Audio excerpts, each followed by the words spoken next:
చూస్తున్నాం. ప్రజాప్రభుత్వం సాధించిన విజయాలు ప్రజల్లోకి తీసుకెళ్లేందుకు ఏపీ ఎన్డీఏ సిద్ధమైంది. 2 ఏళ్ల కాలంలో అందించిన సుపరిపాలన ప్రభుత్వ విజయాలను ప్రోగ్రెస్ రిపోర్టుల రూపంలో ప్రజల ముందు ఉంచనుంది. మొత్తం 10 అంశాలపై నివేదిక విడుదల చేయనుంది. 2024లో అధికారం చేపట్టిన వెంటనే గత ప్రభుత్వ పాలనలో జరిగిన విధ్వంసంపై ఇచ్చిన 7 శ్వేతపత్రాలపై యాక్షన్ టేకెన్ గా రిపోర్టుల నివేదికలు ఉండబోతున్నాయి. తొలుత విద్యుత్ రంగంపై నివేదికను సోమవారం ఆ శాఖ మంత్రి గొట్టిపాటి రవికుమార్ ప్రకటిస్తారు. అన్ని రంగాలకు సంబంధించిన నివేదికల విడుదలను జూలై 18 నాటికల్లా పూర్తి చేసేలా ప్రణాళికలు సిద్ధం చేశారు. 2 ఏళ్ల క్రితం రాష్ట్ర ఆర్థిక స్థితి, పోలవరం ప్రాజెక్టు పురోగతి, రాజధాని అమరావతి, విద్యుత్ రంగం, శాంతి భద్రతలు, మైనింగ్, ఎక్సైజ్ రంగాలపై ముఖ్యమంత్రి శ్వేతపత్రాలు విడుదల చేశారు.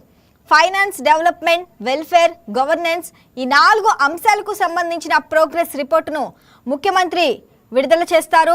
6 పేపర్లు మంత్రులు రిలీజ్ చేసిన తర్వాత మిగిలిన 4 పేపర్లు ప్రజల ముందుంచాలని ముఖ్యమంత్రి నిర్ణయించారు. జూలై 18 కల్లా మొత్తం అన్ని రిపోర్టులు విడుదల చేసేలా ప్రణాళికను సిద్ధం చేయాలని సీఎం సూచించారు.